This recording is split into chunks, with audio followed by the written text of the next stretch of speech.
Halo teman-teman, selamat datang di channel Jurnal Vivi. Di channelku ini, aku mau sharing materi untuk persiapan SKB dosen CPNS tahun 2021. Sebelumnya, aku mau ucapkan selamat kepada teman-teman yang sudah lolos ke tahap SKB. Semangat terus ya! Berdasarkan kisi-kisi dari PAN-RB bahwa subtes etika Tridharma dan perguruan tinggi, salah satunya adalah mengenai kode etik dalam kegiatan pengajaran, penelitian, dan pengabdian kepada masyarakat. Sebelum mulai, yuk bantu dukung channel ini dengan cara subscribe, like, dan komen. Terima kasih semuanya. Oke teman-teman, sekarang kita akan membahas tentang kode etik Tridharma perguruan tinggi meliputi etika pendidikan, etika penelitian, dan etika pengabdian kepada masyarakat. Pengertian etika, kode etik, dan kode etik dosen. Etika merupakan filsafat praktis yang mencerminkan sifat dan tingkah laku manusia dengan memperhatikan apa yang harus dilakukan. Kode etik adalah norma atau kaidah yang memuat hak dan kewajiban yang bersumber pada nilai-nilai etik yang dijadikan sebagai pedoman dalam berpikir, bersikap, berperilaku, dan bertindak yang harus dilakukan dengan memperhatikan kepatutan yang berlaku di suatu komunitas dalam aktivitas yang menuntut tanggung jawab profesi, termasuk dalam hal kesopanan dan moral. Sementara, kode etik dosen adalah acuan berperilaku bagi dosen dalam menjalankan profesinya di lingkungan perguruan tinggi.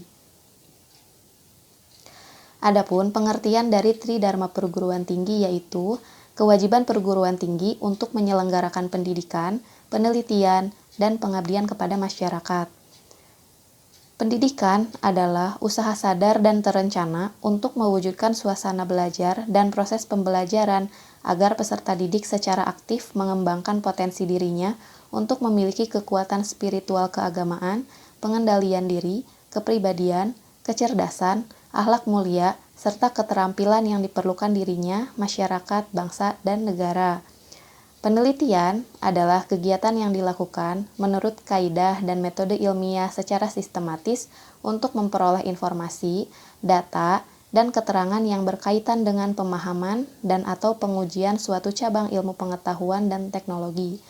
Sementara pengabdian kepada masyarakat adalah kegiatan sivitas akademika yang memanfaatkan ilmu pengetahuan dan teknologi untuk memajukan kesejahteraan masyarakat dan mencerdaskan kehidupan bangsa. Ini berdasarkan Undang-Undang Republik Indonesia Nomor 12 Tahun 2012 tentang Pendidikan Tinggi. Nah, sekarang kita bahas etika dosen dalam kegiatan pendidikan. Kegiatan pendidikan tidak lepas dari kegiatan pembelajaran. Pembelajaran adalah proses interaksi mahasiswa dengan dosen dan sumber belajar pada suatu lingkungan belajar. Sementara, dosen adalah pendidik profesional dan ilmuwan dengan tugas utama mentransformasikan, mengembangkan, dan menyebarluaskan ilmu pengetahuan dan teknologi melalui pendidikan, penelitian, dan pengabdian kepada masyarakat berdasarkan Undang-Undang Nomor 14 Tahun 2005 Pasal 1. Mahasiswa adalah peserta didik pada jenjang pendidikan tinggi. Adapun etika dosen dalam kegiatan pendidikan ada 12 poin utama. Yang pertama adalah melaksanakan Tridharma perguruan tinggi di bidang pendidikan, penelitian, dan pengabdian kepada masyarakat. Kedua, membangun kreativitas dan memberikan dorongan yang positif kepada mahasiswa dengan semangat profesional sehingga seorang pendidik yang diwujudkan dalam bentuk perilaku dan keteladanan.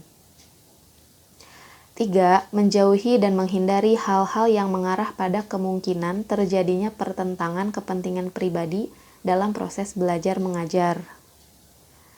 4. Menyampaikan ilmu pengetahuan, teknologi, dan seni dengan penuh tanggung jawab. 5.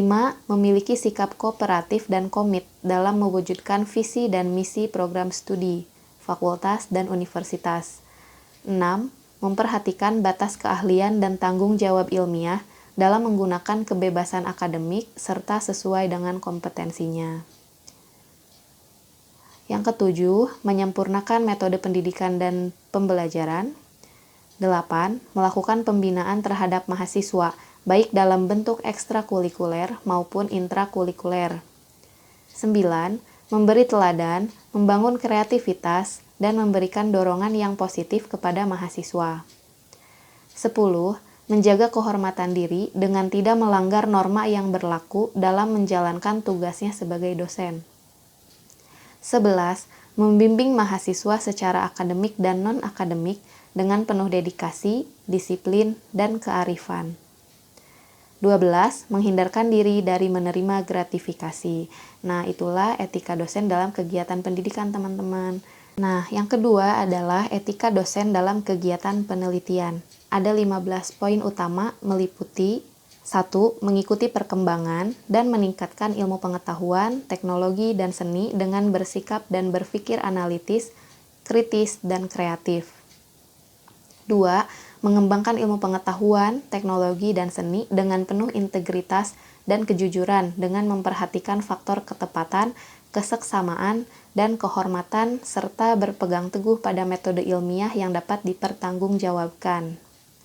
3. Bertindak secara rasional, objektif, jujur, dan bijaksana. 4. Bersikap terbuka kecuali untuk hasil penelitian yang dipatenkan. 5. Melakukan prosedur penelitian yang sistematis dengan menggunakan pembuktian yang sahih dan dilakukan secara terus-menerus untuk mendapatkan hasil yang maksimal. 6. Menghormati dan menghargai objek penelitian. 7. Tidak menutupi kelemahan atau membesar-besarkan hasil penelitian. 8. Mengarahkan penelitian untuk kemajuan ilmu pengetahuan dan atau perolehan hak paten untuk mendorong perkembangan industri nasional.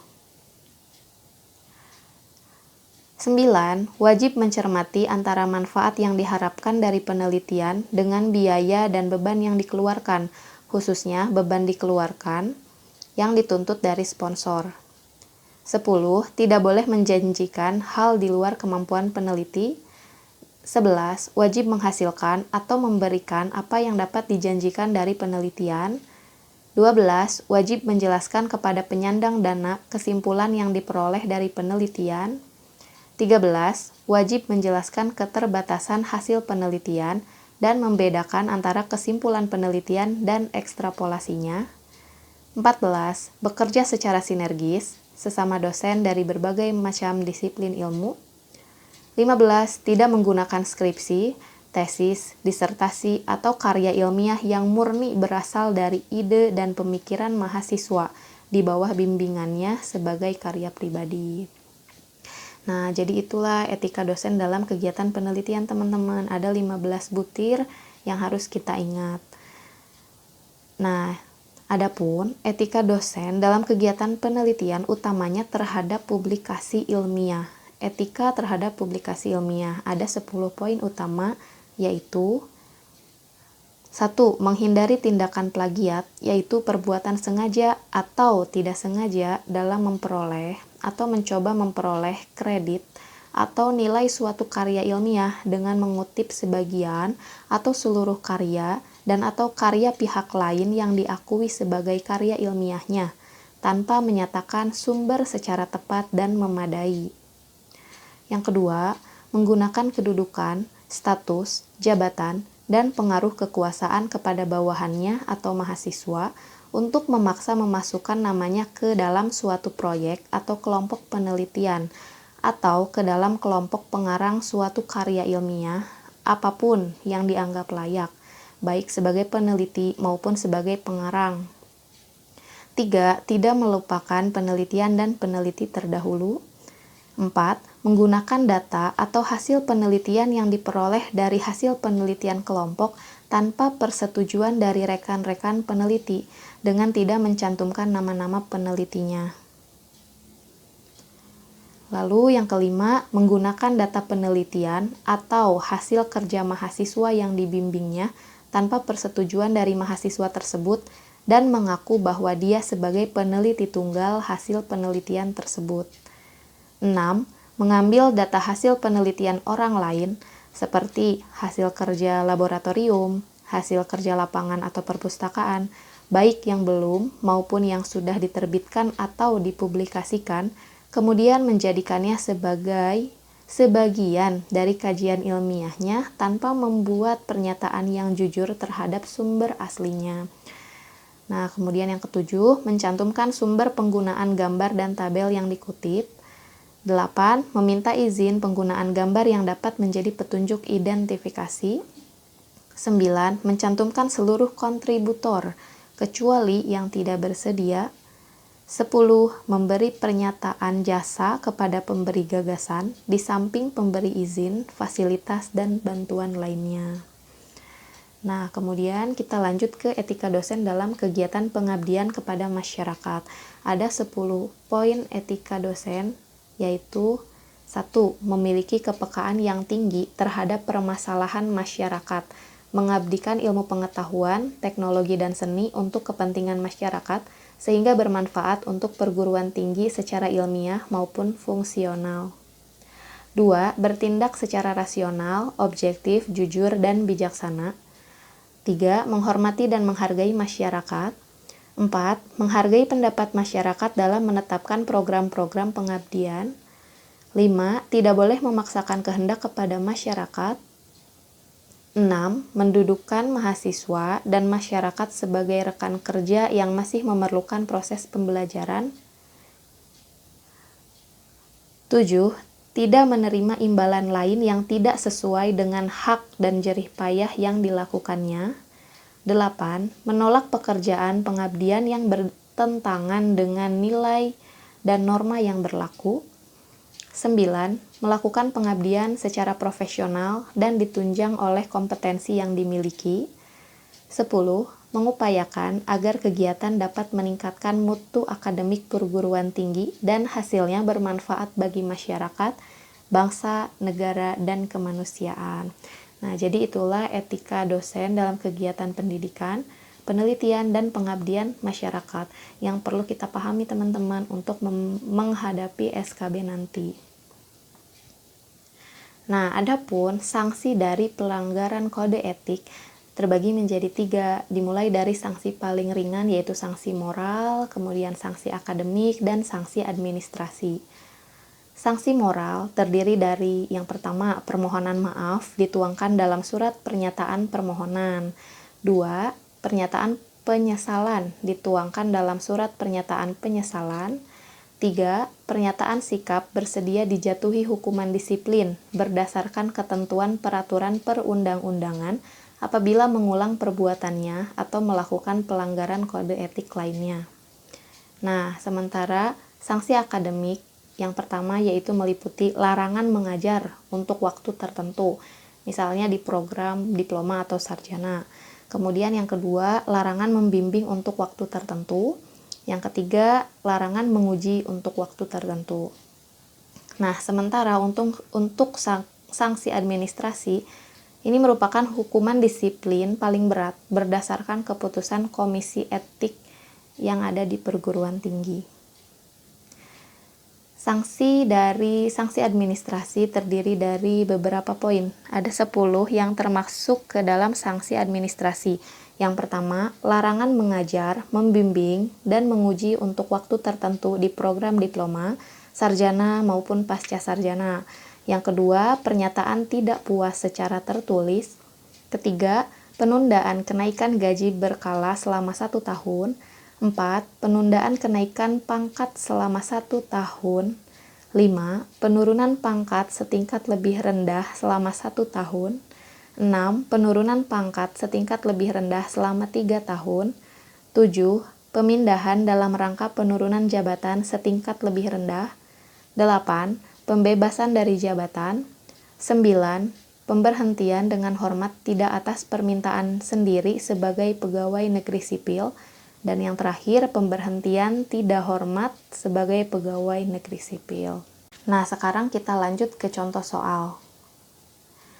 Soal yang pertama, acuan berperilaku dosen dalam menjalankan profesinya di lingkungan perguruan tinggi disebut A. Etika, B. Kode etik, C. Kode etik dosen, D. Pedoman, E. Undang-undang. Jawabannya adalah C ya teman-teman, kode etik dosen. Nah, yang kedua, soal yang kedua. Usaha sadar dan terencana untuk mewujudkan suasana belajar dan proses pembelajaran agar peserta didik secara aktif mengembangkan potensi dirinya untuk memiliki kekuatan spiritual keagamaan, pengendalian diri, kepribadian, kecerdasan, akhlak mulia, serta keterampilan yang diperlukan dirinya, masyarakat, bangsa, dan negara disebut A. Pengajaran, B. Pembelajaran, C. Pendidikan, D. Pengabdian kepada masyarakat, dan E. Penelitian. Jawabannya adalah C. Pendidikan. Soal nomor 3. Di antara pernyataan di bawah ini, manakah yang termasuk etika dosen dalam kegiatan pendidikan? Yang pertama, menyampaikan ilmu pengetahuan, teknologi, dan seni dengan penuh tanggung jawab. Ya, ini merupakan kegiatan etika dosen dalam kegiatan pendidikan. Yang kedua, mengembangkan ilmu pengetahuan, teknologi, dan seni dengan penuh integritas dan kejujuran dengan memperhatikan faktor ketepatan, keseksamaan, dan kehormatan serta berpegang teguh pada metode ilmiah yang dapat dipertanggungjawabkan. Nah, poin 2 ini merupakan etika dosen dalam kegiatan penelitian. 3. Memperhatikan batas keahlian dan tanggung jawab ilmiah dalam menggunakan kebebasan akademik serta sesuai dengan kompetensinya. Ini merupakan etika dosen dalam kegiatan pendidikan. 4. Mendudukan mahasiswa dan masyarakat sebagai rekan kerja yang masih memerlukan proses pembelajaran. Nah, ini merupakan etika dosen dalam kegiatan pengabdian kepada masyarakat. Yang kelima, membimbing mahasiswa secara akademik dan non-akademik dengan penuh dedikasi, disiplin, dan kearifan. Nah, jadi jawabannya sudah jelas ya, yang poin 1, 3, dan 5 yang termasuk ke dalam etika dosen di kegiatan pendidikan.